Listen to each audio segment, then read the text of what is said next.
গোটা রাজ্যে তৃণমূল গুন্ডামি করে ফর্ম 7 বিজেপি জমা দিতে গেলে এসডিও অফিস বিডিও অফিসের সামনে থেকে সেই ফর্মগুলো নিয়ে জ্বালিয়ে দিচ্ছে, সর্বসমক্ষে জ্বালিয়ে দিচ্ছে।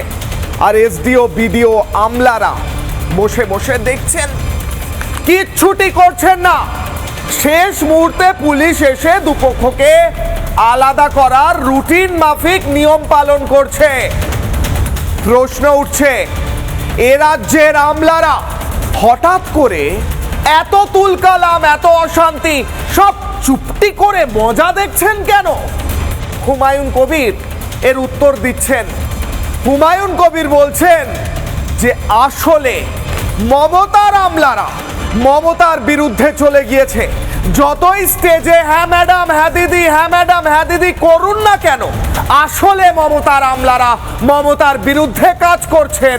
আসলে তারা চান মমতার পতন হোক, মমতার সরকারের পতন হোক, কারণ তারা জানেন তাদেরও কোনো কচু পোড়ার মতো উন্নয়ন হচ্ছে না। আমলারা বুঝে গিয়েছেন পরিবর্তন নিশ্চিত, তাই মমতার পাশ থেকে সরে গিয়েছেন আমলারা, তাই তারা মজা দেখছেন। আর গামলারা অশান্তি করছে।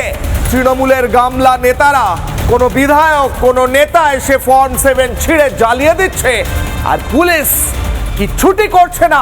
একই আশ্চর্য চিত্র রাজ্যে। প্রথমেই প্রতিবেদন।